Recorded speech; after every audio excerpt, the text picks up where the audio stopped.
Hey guys, it's your girl Kizzy Rock, and yes, Kizzy Rock is my birth given name. Happy Monday, guys. Want to say hey to all my subscribers, new as well as seasoned. I got a word for you. Tap in. Happy Monday, guys. Hope you guys enjoyed your weekend. Let's jump right on in. I want to speak to you guys about a couple of things. This should be a very short recording. We shall see.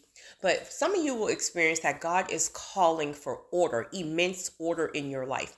Of course, order overall, but there's something He's pressing that you need to get back into order. That can look like cleaning up your life as far as people. That can mean look like cleaning up paperwork, maybe your desk, things that He has brought to your attention in the past and maybe you were working on them, walk away from it, or just your to-do list, but just order. You will know what era He is calling for you to get back to immense order in your life. Again, a lot of the times people want to know why. Like, well, if I do this, what's going to happen? Why would I do this if it doesn't look like anything? It don't make sense. Make it make sense.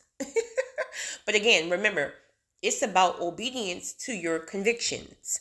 Obedience to your convictions. If you feel like God is calling you to do something, you can't question why, right? Maybe He will tell you, right? Not because you question it, but He may probably already release to you why He's calling for it. And many times you already know anyway, because you know it's things that you were supposed to have done before, but now He's really pressing it. Because again, many suddenlies are right around the corner. And so you have to be in proper alignment. So if you allow these things to linger just because I don't know, your own procrastination, your own just, I ain't got time, whatever, then you are going to delay that door. You're going to delay that door yourself because God is not going to open a door that we're not prepared for. Next, I want to respond to someone who emailed me on Thursday in regards to, she wanted me to give a physical example of standing in the gap and how it will be related to how something will break off in the spiritual realm. All right, so sis, excuse me. So let's say, for example, and there's many ways, but I'll just think of something to the top of my head. Let's say that in your family,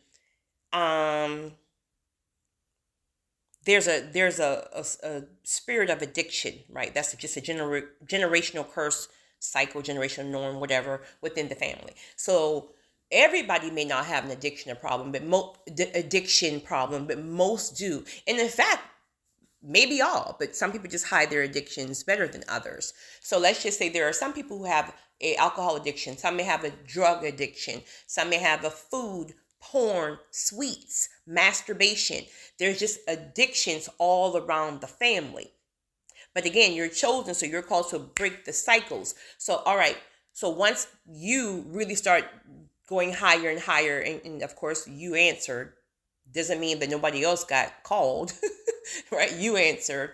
So when you feel like God is starting to have you stand in the gap for people, and that's just not family, just whoever, I guess.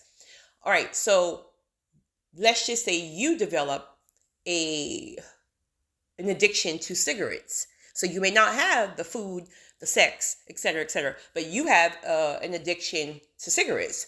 Well, first you have to recognize that it is an addiction. So you have to recognize it by being accountable to your own addiction, right? And let's just say you don't have an addiction, right? Let's just say you don't, because it doesn't mean everyone does, but you know what you're standing against. You know that, okay, I don't have an addiction, but there's something going on in this bloodline, all right? So ask God to reveal to you what your addiction is. It may not even be cigarettes. It may be social media. It could be people pleasing, right? Ask Him to reveal to you what your struggle area is. Then you fast against it for yourself and as well as your family. So let's just say it happens to be, let's just say there's cigarettes for you. Then I don't even know how cigarettes work. I guess what, you smoke a pack a day, 2 packs a day? I don't even know, right? But you fast now against your cigarettes. And see, that's what I'm saying. Everything is not always about food. I mean, God will let you know if he's calling you on a food fast, but everything really is not about food. So now you now fast against your cigarettes for a week. So starting today, you will touch 0 cigarettes. And I'm sure you're going to go through your stuff, right?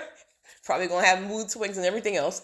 But you don't touch a cigarette until whatever you and God agreed upon. But let's just say next Monday. Is it going to be easy for you? No. But it's about sacrificing. You're standing in the gap. So it looks like from the physical realm, you're really just fasting for yourself because you're tired of being in bondage to these cigarettes. So you're doing it for yourself, but you acknowledge that you're doing it for your family as well. So now you fast, you sacrifice, you've been obedient, right? You're praying in the process. You're calling out names in the process. Who is addicted to what, right? So there are certain things that God would download in your spirit as you're going through this period of fasting. And before you know it, you break this cigarette addiction just by fasting against it.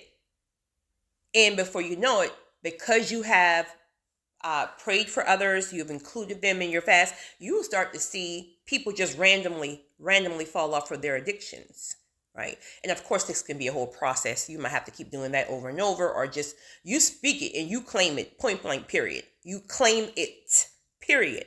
So that's one way. Let's just say there's diabetes in the family. Everybody got diabetes. Everybody have all kind of health issues relating to just quote unquote generational norms, etc., etc. Well, now you start fasting against unhealthy foods. So instead of eating, well, I won't call them foods, I don't want anybody to be offended, just unhealthy foods. So now you, for 2 whole weeks, decide, I'm going to eat clean for 2 weeks. And I mean real clean, right?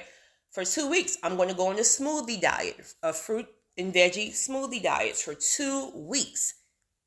It's sacrifice. It's discipline. So it's not going to be easy for you. So you're going to be looking at everybody else like, I got to stay here and go through all this. And y'all get to, well, you're standing in the gap.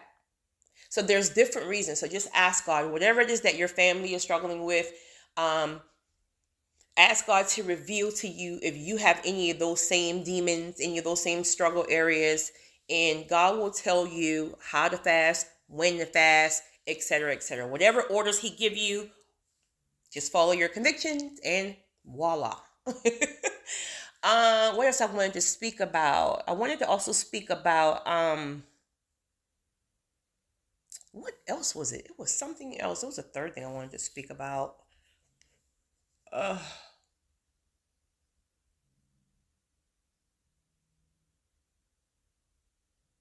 It's not coming up. So I don't know. Maybe that was it. I just wanted to share that. So guys, keep pressing. Again, many of us are in the season of suddenlies. I mean, you can really feel it. You can feel it if you're tapped in. You can feel it in the spiritual realm that suddenlies are literally about to happen for many people. But again, for individuals who are in alignment. Oh, speaking of that, that's what it was. Alignment. Someone wanted me to kind of give an example of what alignment is. Since alignment is just really, there's different directions, but in reality, it's making sure that you are aligned with God's will for your life, which typically means you're doing everything that God has required you to do, actually do. So we have a part, God have a part. So God will start giving you instructions. He will start telling you, do this, do that. That can look like a lot of things. That can look like relocate. That can look like healing, counseling. It can look like a lot of things. Whatever God is asking you to do, then you are obedient to what he's asking you. So you're doing your part, right? We can't manifest anything. That's only God job. So alignment is about being in a posture to receive, being in a posture to be obedient to whatever God is asking you to do, even when it doesn't make sense. Alignment is also about being so clear, which, I mean, of course, being in a posture to receive, moving distractions, fasting, whatever he's calling you, you need to be clear. Your channel needs to be clear so you can hear your downloads, because you can be doing something. Okay, I'll give you an example. So when I was in the storage unit the other day looking for something, randomly God told me to get something out of the storage and take it back to my house. And I'm like, what? I mean, I just put it in there because I didn't need it out the house. I didn't need it in my house. So it just was in the storage with the overflow. When I was in the storage looking for something completely different, he just kept pinging this one particular thing that was in my storage unit. And I don't even know why. It didn't make sense to me. But I got it out there. And little do I know, the same day, someone approached me about buying it. Someone literally brought it. They saw it and they brought it instantly. So if I did not retrieve that item for the storage unit, I would have missed money. And it's just, so allow me to just making sure that you're hearing from God. Even when you don't understand, he will tell you to do certain things. Don't question it. Just do it. Just do it. Just do it. So for me, that's what alignment is all about. So I hope that helps you. You guys have a great day. It's your girl, Kizzy Rock.